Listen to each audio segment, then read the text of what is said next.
My name is Arun Jagtiani, and I'm a proud St. Martin.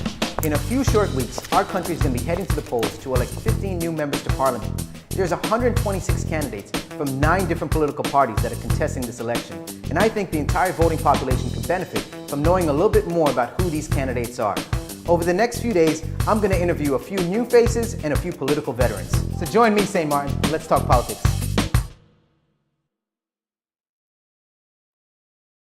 Thank you for joining us on another edition of Talking Politics with Arun. I'm joined today by the number 8 candidate on the United People's Party list. He is the former Minister of Rami, the former Minister of Tourism, and the former Executive Director of the Chamber of Commerce. I'm joined by none other than Mr. Claret Connor. Pleasure to have you here today, sir. Arun, is my pleasure.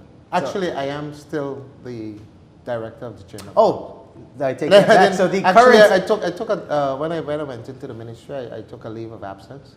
And then since being kicked out of government, I had to go back. Yeah, so let's jump right into the politics. The show is Talking Politics. Yeah. So what was that experience like? You're appointed the Minister of Rami and Tourism. You're just getting some traction, getting your rhythm going, and then everything is pulled out from under you. What was that experience like? Let's take it back to the very beginning. Please, actually, please. Because I was asked years ago, many years ago, I think 1991, 92, after returning from school, to get into politics. And even back then I was like, but I just got back home. What am I going to contribute? What is there for me to give to St. Martin as a politician? So my intentions were to develop a career. I studied hospitality management, and I worked in hotels. Back then it was a friend of mine, Don Hughes and Keith Franca, they opened a restaurant called Caesars on Front Street. Okay. And I got the opportunity to manage a restaurant. That's something that you dreamed of. A young local guy walking on Front Street with keys, opening an establishment at 8, 9 in the morning, and closing it up at 6 at night. You felt very accomplished. Yes. And privileged to have that opportunity. So I didn't get into the politics that early, and then I wanted to build my career. I wanted really to make a contribution in the field that I studied, and the calls would keep coming in every election. You're going to run this year, you're going to run this year, and every year was that's not for me. I actually did not want to get into politics. So what led you into the arena? Then you started to become more aware of your surroundings. Working in the field as a professional, and having the opportunity to give some support to the governments of the past, and then you realize that it's easy to be comfortable in your own area, in your own zone. Yes. And also it is very, very easy to build a career and just relax there. But then the thought came as to, this is something that if I have something to offer to my country, and the opportunity presents itself, then I would. The actual time that I decided to run was actually a few years after joining the chamber. Okay. The then Minister Myers of Tourism, he appointed me as the chairman of the St. Martin Tourism Authority. Yes. To get it set up. So I did a lot of research into that. I went to Aruba on a few trips because their tourism authority was established. Yeah. Right. And so I got all of the information. Every single thing that we needed to do here, I was able to acquire from with the help from Aruba. It's tourism ministry, Otmar Odubed, and I went to the same hotel school in Aruba. And you and I have the same alma mater from FIU. Yes. So when that whole thing fell apart, and I realized that, it can take one individual, just one little ego that can destroy the future of a country. I said, no, I'm going to get myself involved. I'm going to, just get out of my comfort zone. And get in the trenches, as I would say, and make my contribution at this level. So, I ran in 2012 in 2014. Yes. With the United People's Party. Tia Heiliger, he approached me along with Maurice Lake, actually. Okay, interesting. Yeah. So we had some talks, and I decided to join the party, and I ran. Didn't make it into Parliament. I came up short 7 votes. I recall. But still was given the opportunity to be appointed as minister. Yes. And when I got that opportunity, as the question, going to the question that was posed, it was humbling. It was humbling and for a lot of different reasons, because now you are the government.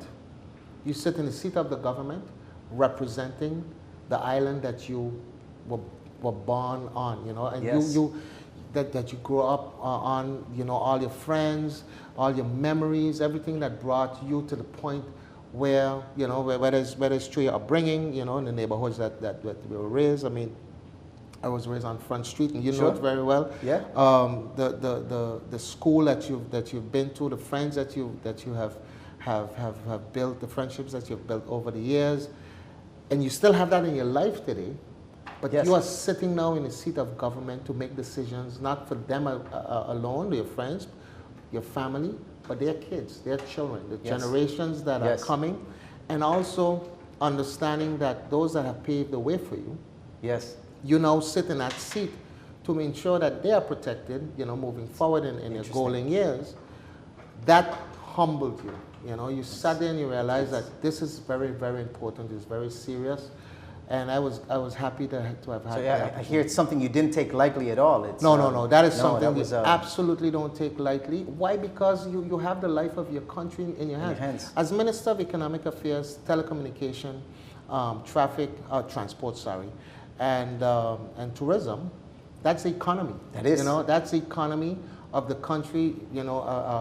Statistics show that the income of this country, our GDP, yes, 87%, between 82 and 87% of our GDP comes directly from tourism. Wow. I mean, and those are the receipts, and those are the actual figures Sure. that is registered at the central bank. So that You realize that the heaviness of a portfolio like that took not only to tremendous keep responsibility, building it, but to sustain it. Yes. So it was a humbling experience. It was Sure. an honor for me to serve.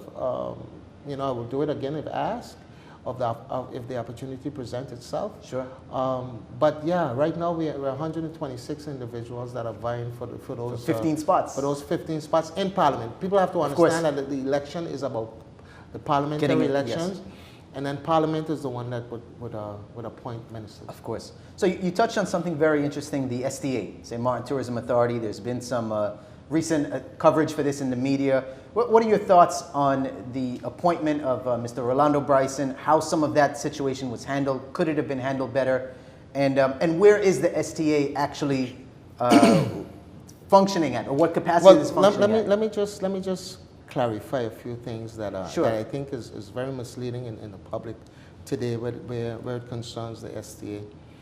The STA, as it's supposed to be a self-sufficient entity. Yes. Just like how the Chamber of Commerce is. The Chamber of Commerce is a self-sufficient industry, so it is established based on a law.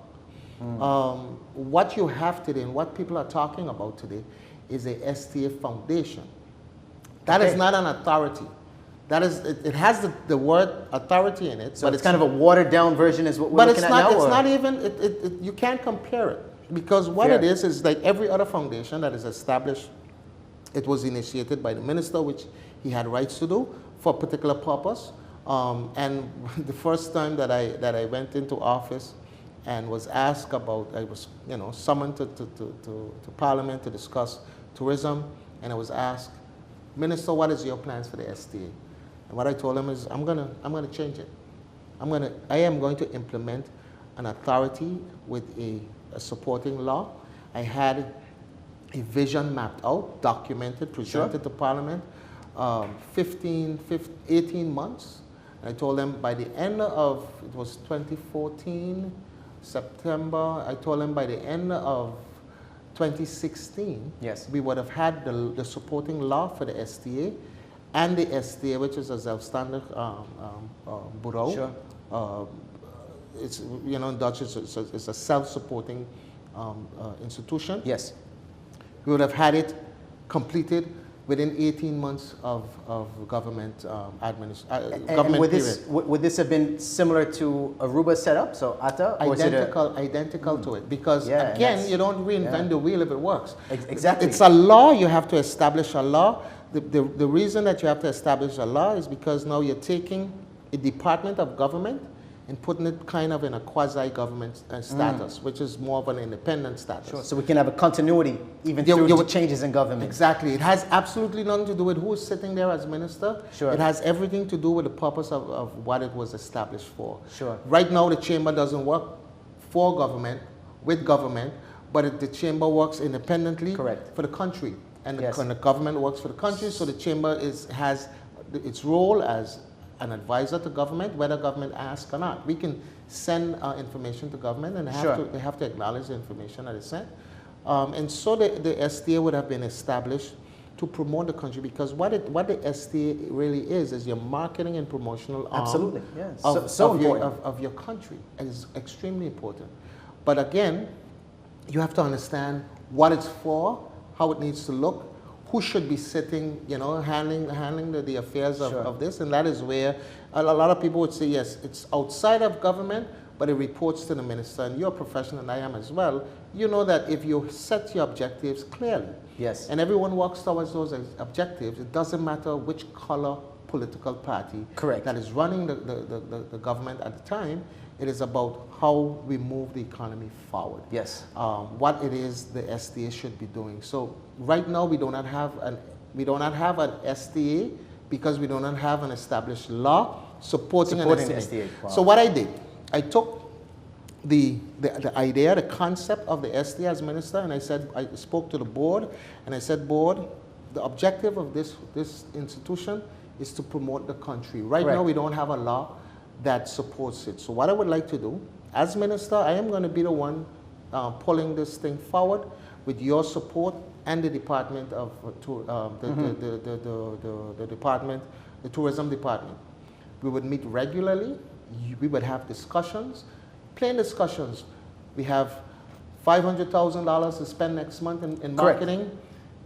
It's going to X, Y, and Z venture. Exactly. Yes. You give me the input, I will give them the directive. Correct. And basically, you would have your functioning of your STA happening without the Sure. law being in place. Because if we're all about this thing for the right reasons, then the information just have to flow. Because all it would be is making decisions as to where do we market, where do we spend our marketing dollars, who do we co-op with, what are the reasons for the how do we develop the product together? That is where you have the private and public entity working together. I call it a PPP because there's so many different projects that we work. Yes. We've worked that out with in a short period of time that I was in government. But this is the way in which you have to ensure that the continuity of the development of your country is secured, is maintained. And then the process, in order for the transformation of your tourist office into a tourism authority, can continue, you know, on a different level, because then you're meeting regularly with your stakeholders are giving you input. The minister, who's the one responsible, then through the STA Foundation, as it was set up as a foundation, can give them directives, or the STA Foundation can give the input. Then the minister can give the objective to the tourist office and say, okay, here is where we're going to spend this 500,000 guilders. And because we have consulted now with our stakeholders. Another thing that I did as minister, and that is why I champion the fact that government and the private sector should always work together. Hand in hand. Hand in hand, because we're connected at the hip in so many ways. There's a notion that I mentioned a few times in Parliament that when we are affected by the same thing, we're the same. You know, so you cannot have distinction when all of us going to be affected by it. 87 cents out of a guilder comes from one area. Tourism. You should pay attention to that a little bit. Of course. So what did I do? Heineken Regatta receives a subsidy from government for its promotion. Yes. Right? That's based on a subsidy. But the Heineken Regatta receives the money. Heineken Regatta is in March. Heineken Regatta goes to government. April, May, June, and government in those months is tight. Government doesn't have the cash flow to transfer the money. By the time Heineken Regatta receives the money, it is in January, February. Regatta begins the first week in March. Yes. What are you going to promote in March, February? So poor planning, yeah. So I told them, listen guys, I am going to keep the money as government again. Heineken Regatta will have meetings. You'll tell me from the year prior where you want to promote the Heineken Regatta for the country, what trade magazine you want to be in which market you want to be in. And then I would then funnel that money that is already earmarked for you through the people that are doing it for us, the representatives abroad and elsewhere, and promote the Heineken Regatta specifically the whole year, to attract, the whole year long. What about, let me ask you this, what about other annual events? Should we be looking into other events in like we're going into right now, we're in September, what's referred to as the dead of the off season.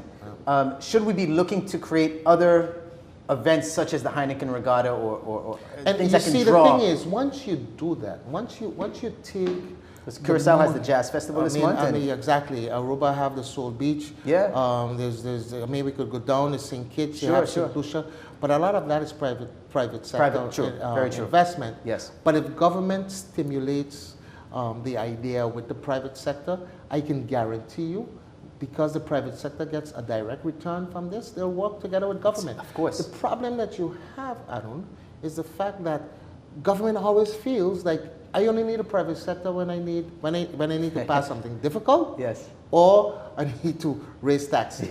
You know, that is how government sees it. But coming from the private sector and going into government, I have the clear understanding of how do you work together in advance to ensure that you are building a relationship, and in that relationship now you can discuss everything, because then the trust is there, you know, the transparency is there. Yes.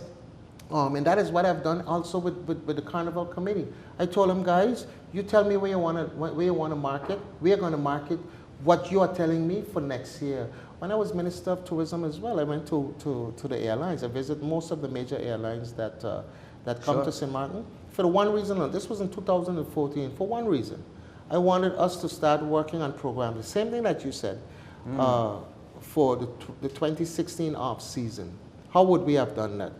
The airlines told me they changed the equipment in the summer because of the reduction in seats that are booked in the country. So they'll go from a 757 to a 737. Right. So 238 passengers to 140 passengers, 150 passengers.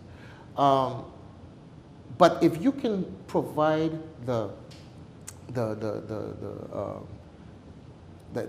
airlift, the increase in airlift. Yes. Because of, at an affordable price as well. Is but something again, you have to work on it in advance. Yes. Because they told me you don't have inventory.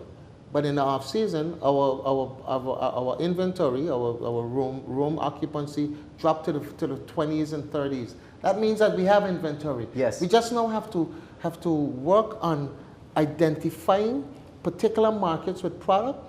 South America, Europe, where they travel in the summer for longer periods, and then pull them in to a package situation where then government can say, okay, we can we can help with the marketing. The airline put in something for the marketing, the hotels put in something for the marketing, they offer reduced rates. Then everybody together can then take that percentage up to 45%. To 50% and build it, and then you know, if you have it built where it's running like a nice grease machine, then we could come in with an event. It doesn't necessarily have to be the same as a North Sea, of course, but it can be a gospel event. Absolutely, Heads and beds. It could be heads and beds are heads and beds. Well said. It could be a sporting event. It could, you know, and there are so many of these events where you can up that percentage by 8, 10, 15, 20 percentage points. But you have to know how to collaborate in order to. Let me ask you something that's made some headlines recently. The China Pearl Project. I've heard a lot of mixed reviews, mixed comments. I don't know if enough information has been released as yet, but what was your take when you first read that headline? I was like, wow. I would hope they read our documents. Okay. Because when I was now I have a little track record. Sure, you always refer back. I can refer to when I was in office. Of course, yeah. The university, the Chamber of Commerce and government were working on a trilateral agreement to tap into the the Chinese market. Okay. What we did, we realized that going into the Chinese market requires a lot of knowledge because Yes. of the fact that how they travel. There's over 200,000 Chinese that live in the U.S. market. Yes. Yes. That is a market on its own, but it's niche because they have a particular, there's a lot of culture. They travel more for educational purposes. Sure. So what we started off, and actually it happened, there was a Mandarin class that was given at the university. Okay. This Mandarin class was given to your taxi drivers, to your front office people, to your immigration officers. We opened it up to everyone so that they can start to learn the Mandarin language and understand the customs and culture of the Chinese tourists. That way, you would now have prepared the country for maybe a year or two to now when you tap into this market, it can be sustainable. Because Yes. if you just go and you say, well, okay, I'm going to build a 400-room establishment with a 700-room establishment when you do the math, and we're going to bring, you know, whatever amount of Chinese tourism tourists to the country, then it's a culture shock because you're not prepared for it. Correct. So we wanted to, the approach was to sustain in a sustainable way, build the foundation that is going to be able to, in years to come, gradually grow Sure. that market to something where we can all benefit from it and not we just can offer them a user-friendly experience as opposed to a culture shock Exactly, experience. exactly. Interesting. And that is what we were doing. So when I read it, I was like, you know, I tried to get in contact with some officials at the university to find out if this was part of the discussion. Apparently it wasn't. Okay. Do you think it's maybe a political ploy, or is this a real thing that's going to happen? Well, the thing is, people call me naive oftentimes. If I say something, it's because it's true. So when you say something, I believe you. Gotcha. You understand? So Gotcha. if there's... So you take it at face value that take this it is because happening, because that is the environment we were raised in. I Yes, mean, yes. You know, your word is bond. If I say that this is what it is, I remember my dad making deals with individuals and shaking hands. And then Right. they would come back 3 weeks later and then they would deliver on the They deal. honor the handshake. Exactly, exactly. So, you know, if it's a political ploy, shame on them. Fair. But I Yeah. can tell you, you know, the documents are there to show where we were working on a trilateral with the Chinese consulate in Curacao. It is a global economy, and it's important that we find ways to tap into it. You see, that is diversity, because diversifying the economy, you can also diversify your product. You know, Yes. to solve other areas. Yes. And you don't have to now go into a whole new industry. Yes. You could already be, that is part of diversification. Yes, yeah. But you have to do it wisely. You have to do Yes. it responsibly. I thank you very much, Mr. Connor, for your time. I wish we could go on and on. You know, we could so talk many, forever. Yeah, absolutely. There's so many other topics and questions I have ringing in my head that I wanted to ask you, but in the interest of time, I'm going to have to save that for our follow-up interview, hopefully someday Hopefully in the near future. when we're back when we're in government. I look forward to that. And thank you. I wish you the best of the luck on Election Day, September 26th. Thank you. Please, St. Martin voting population, go out there, go to the polls. He's the number 8 candidate on the United People's Party list, Mr. Claret Connor, no stranger to anyone in the business community. Thank you so much for coming out pleasure. today. A pleasure to have you here. Congratulations And to best you of luck. on this Thank you so program. much. Thank you so much. Very And nice. in closing, if you'd like to say a few words to the voters that are watching it right now, Sure. the floor is yours. Voters of St. Martin, you know me, as Adon said. Now I have a little track record that I can refer to. But you know, this election that is coming up is very, very important. It's going to be on the 26th of September. You have a number of individuals who have postulated themselves. I am one of them. And I'm asking you to place your confidence in me, invest your vote in a candidate that would deliver not just promises, but work. So again, I thank you for the opportunity. God bless you as He blesses St. Martin.